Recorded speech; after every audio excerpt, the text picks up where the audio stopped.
Bisnis telekomunikasi di Indonesia segera memasuki babak baru. Starlink, perusahaan telekomunikasi milik Elon Musk, dikabarkan akan menjelajah angkasa Indonesia. Mengingat Starlink adalah raksasa telekomunikasi, maka kedatangannya ibarat batu besar yang jatuh ke air. Muncul riak dan gelombang yang menggoyang bisnis telekomunikasi dalam negeri. Wajar kalau kemudian ada yang khawatir. Meskipun nggak sedikit juga loh ada yang menyambut baik. Sebetulnya apa yang akan terjadi ketika Starlink beroperasi di wilayah Indonesia? Benarkah operator telekomunikasi dalam negeri terancam? Bagaimana seharusnya mereka dan juga pemerintah bersikap, berkompetisi atau memproteksi? Mana yang elok untuk kita pilih? Yuk, kita cari tahu.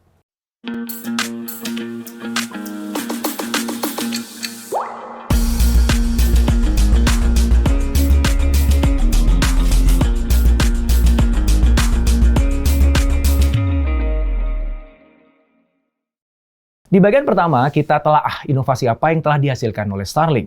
Dan di bagian kedua, kita pahami pro kontra atas kehadiran Starlink di Indonesia.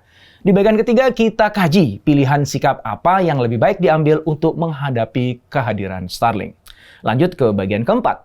Nah, akhirnya di situ kita akan tahu sikap yang diambil oleh pemerintah. Di bagian akhir, kita diingatkan tentang beberapa hal penting sebagai konsekuensi menerima Starlink.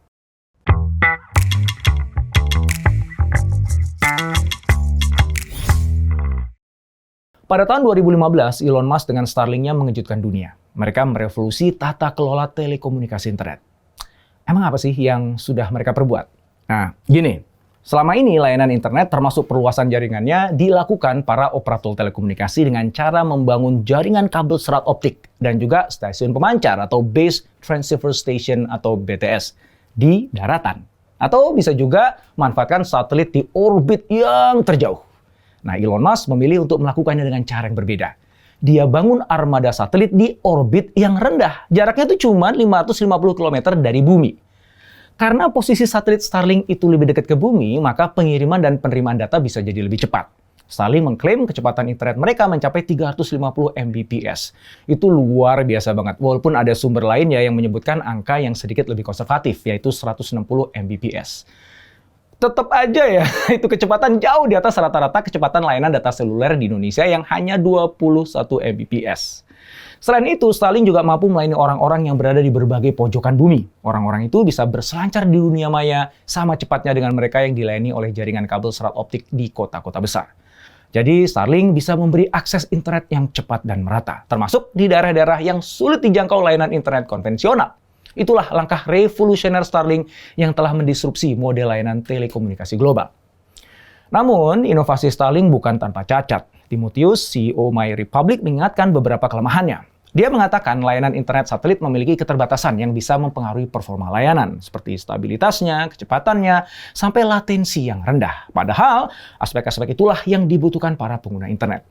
Menariknya, pemerintah Indonesia rupanya lebih melihat kelebihan dari Starlink. Bahkan pemerintah sudah menjajaki kerjasama dengan Starlink. Lalu, apa sikap para operator seluler di Indonesia terhadap rencana ini?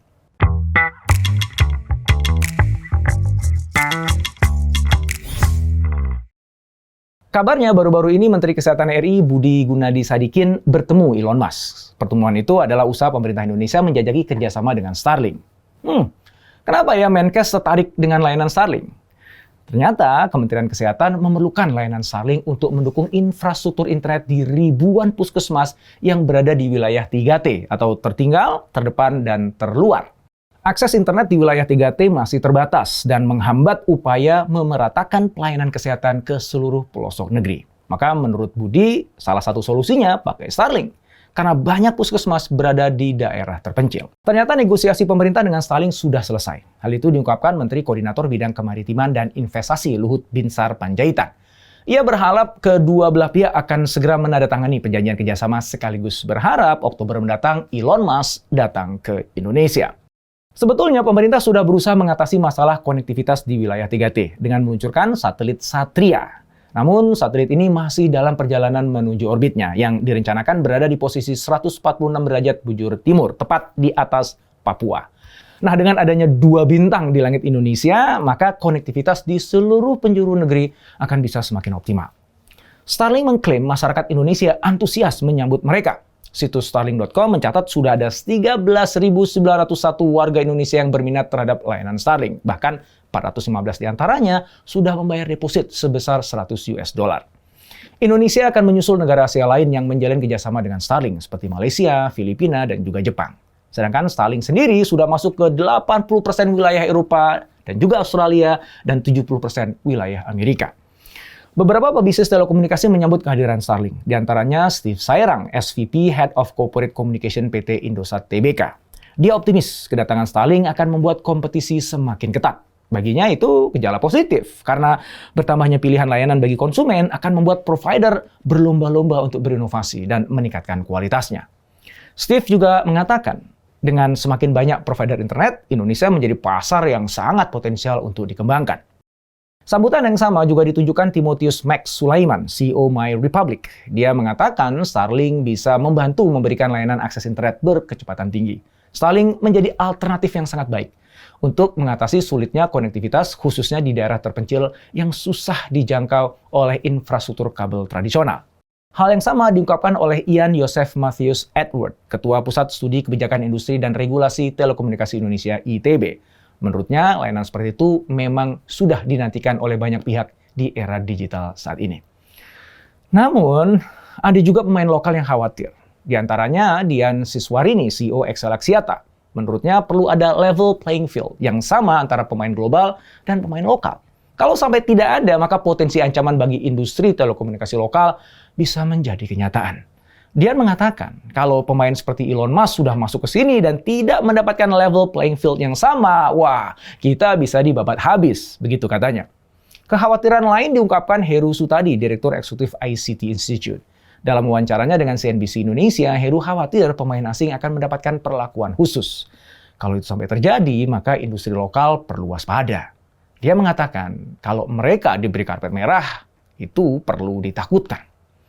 Heru mengingatkan bahwa operator lokal dikenai aturan cukup ketat, termasuk soal BHP atau biaya hak penggunaan. Nah, jika Starlink tidak dikenai aturan yang sama, maka ada ketidaksetaraan yang bisa mengganggu keseimbangan industri telekomunikasi nasional. Padahal operator lokal selama ini telah berjasa. Mereka membangun industri telekomunikasi Indonesia dengan dedikasi dan investasi yang besar. Jadi, gimana dong solusinya? Apakah industri telekomunikasi lokal itu harus diproteksi? Atau kita biarkan aja ikut berkompetisi?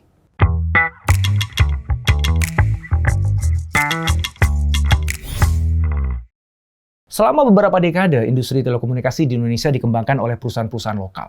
Mereka tanpa henti membangun infrastruktur, menggali, memasang, dan memelihara jutaan kilometer kabel, serta mendirikan stasiun pemancar di seluruh Nusantara.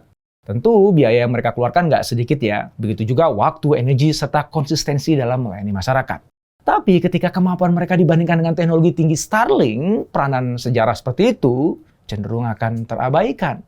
Kita juga menyadari bahwa telekomunikasi bukan hanya semata-mata objek bisnis. Telekomunikasi berada di area strategis dan erat kaitannya dengan kepentingan ekonomi, pendidikan, kesehatan, dan hampir semua aspek kehidupan masyarakat.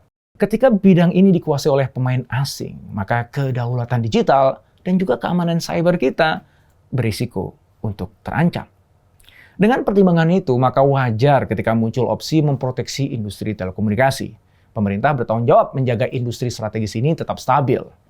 Tapi memproteksi industri lokal bukan berarti menutup diri kan dari inovasi dan kompetisi global. Juga bukan berarti menolak investasi asing. Proteksi diperlukan untuk menciptakan medan pertempuran bisnis yang adil dan seimbang.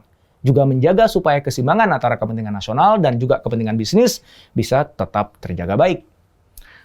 Selain proteksi, ada opsi lain, yaitu kompetisi. Nah, kalau kita bicara sejarah bisnis, kita sudah sering ya menemukan fakta bahwa kompetisi sering memacu lahirnya inovasi. Tanpa kompetisi, para pemain akan cenderung tidak berkreasi dan jalan di tempat. Jadi kalau dilihat dari sudut pandang kompetisi, maka hadirnya Starlink di Indonesia adalah angin segar. Persaingan industri telekomunikasi dalam negeri akan bertambah ramai. Starlink yang datang dengan dukungan teknologi tinggi akan menjadi alarm bagi operator-operator lokal. Mereka diingatkan untuk mengaktualisasikan diri mereka dengan meningkatkan pelayanan dan menyesuaikan produk dengan kebutuhan konsumen yang terus berubah sesuai perkembangan zaman. Sebetulnya, Starlink membidik segmen pasar yang berbeda dari segmen yang dibidik oleh operator lokal. Itu terlihat dari tarif langganan Starlink ya, yang berkisar antara 2 juta sampai 3 juta per bulannya. Nah, dengan tarif segitu, bisa jadi sebenarnya Starlink lebih membidik kalangan atas atau mereka yang membutuhkan koneksi internet dengan kualitas yang lebih baik di lokasi-lokasi yang sulit dilayani operator lain. Sementara itu, sebagian besar operator lokal menerapkan tarif paket internet yang jauh lebih murah. Mereka membidik lapisan masyarakat umum, termasuk yang berada di segmen menengah ke bawah. Dengan fakta itu, artinya kemungkinan Starlink nggak akan sepenuhnya bersaing langsung dengan kebanyakan operator lokal. Maka ada baiknya Starlink tidak dilihat sebagai raksasa yang siap mencaplok pangsa pasar operator lokal. Anggap aja Starlink adalah pelengkap landscape telekomunikasi di Indonesia. Mereka menawarkan alternatif bagi siapapun yang memerlukan layanan khusus dan siap membayar tarif premiumnya, termasuk mereka yang berada di wilayah 3T. Tampaknya pemerintah Indonesia menyadari semua itu, sehingga tidak memilih satu di antara dua opsi tersebut. Pemerintah justru mengambil jalan tengah dengan menyadari bahwa kemajuan teknologi seperti yang dibawa Starlink memang tidak bisa dibendung.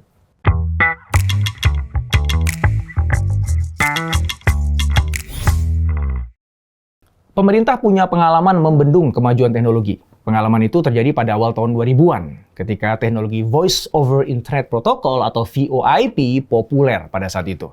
Awalnya, pemerintah menganggap VoIP sebagai ancaman serius bagi perusahaan telco yang akhirnya akan bisa mengurangi pendapatan negara. Memang VoIP itu bisa menghilangkan tarif interkoneksi, sehingga biaya komunikasi melalui VoIP jauh lebih rendah. Akhirnya, pemerintah bertindak dan bahkan menangkap beberapa penyedia layanan VoIP. Mereka dituduh melakukan praktik ilegal karena mengoperasikan layanan telekomunikasi tanpa izin. Belakangan pemerintah sadar bahwa teknologi VoIP nggak bisa dibendung. Lagi pula, masyarakat memerlukan layanan telekomunikasi yang ekonomis dan efisien. Akhirnya pemerintah berubah sikap dan mengizinkan VoIP beroperasi di Indonesia. Persetujuan itu diberikan setelah pemerintah merevisi peraturan dan memberlakukan regulasi yang lebih adaptif. Kisah VoIP menjadi cermin bahwa bersikap resisten terhadap teknologi baru bukan jawaban yang tepat. Lebih baik teknologi baru itu diadopsi dengan menerapkan regulasi yang tepat sehingga bermanfaat bagi masyarakat. Begitu juga dengan Starlink yang bisa dilihat sebagai peluang, bukan ancaman. Di era sekarang, kemampuan beradaptasi untuk menerima inovasi baru adalah kunci keberhasilan untuk tetap eksis dan berkembang dalam persaingan global. Meskipun begitu, melindungi industri lokal tetap harus jadi prioritas ya. Pemahaman itulah yang membuat pemerintah akhirnya mengambil jalan tengah. Starlink masuk dengan cara dijodohkan dengan PT Telkom. Pada Juni 2022, Kominfo telah memberikan hak labuh khusus Non-Geostationary Satellite Orbit (NGSO) Starlink kepada Telkomsat. Ini langkah bersejarah yang menunjukkan keseriusan Indonesia menerima teknologi baru. Untuk itu, Telkom telah mendirikan 9 stasiun bumi sebagai jembatan akses internet ke satelit Starlink. Fajrin, Direktur Bisnis Digital Telkom, mengatakan, "Kami berkolaborasi dengan Starlink melalui Telkomsat untuk memperkaya cakupan telekomunikasi kita." Dia juga mengatakan bahwa kemungkinan Telkomsat akan menyewa satelit Starlink untuk memberikan layanan jaringan internet tertutup bagi pelanggan korporat. Jadi seperti juga ditegaskan Direktur Wholesale and International Service Telkom, Bogi Wicaksono, kehadiran Starlink bukanlah untuk melayani konsumen secara langsung. Starlink digunakan untuk akses internet melalui operator seluler dan penyedia layanan internet yang ada di Indonesia.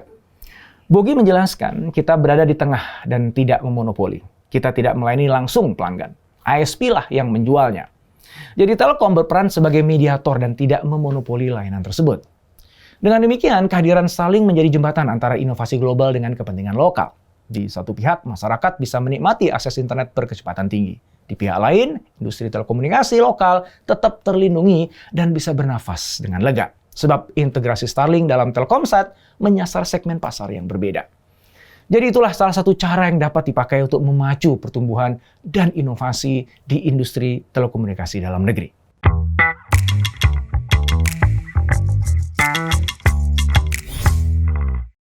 Ada 3 hal penting yang bisa kita renungkan dari masuknya Starlink ke Indonesia.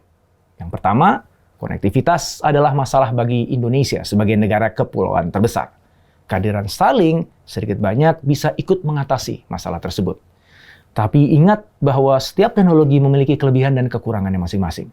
Kedaulatan digital dan keamanan cyber tetap harus terjaga dari imbas kelebihan dan kekurangan tersebut. Yang kedua, sebagai bangsa, kita harus memastikan bahwa setiap langkah yang diambil adalah untuk kepentingan terbaik masyarakat dan negara. Dengan demikian, di tengah gempuran teknologi dan informasi global, kita bisa tetap berdaulat dan mampu mengambil manfaat maksimal dari setiap kemajuan yang muncul. Yang ketiga, kedatangan Starlink harus dijadikan sebagai momentum industri lokal untuk berintrospeksi dan berinovasi, bukan melihatnya sekedar hanya sebagai ancaman. Ingatlah bahwa di era digital saat ini yang paling penting bukanlah siapa yang paling kuat atau paling canggih, tapi siapa yang paling adaptif dengan perubahan dan mampu mengambil peluang dari setiap dinamika yang ada. Begitulah hikmah perjalanan Starlink masuk ke Indonesia. Semoga bermanfaat.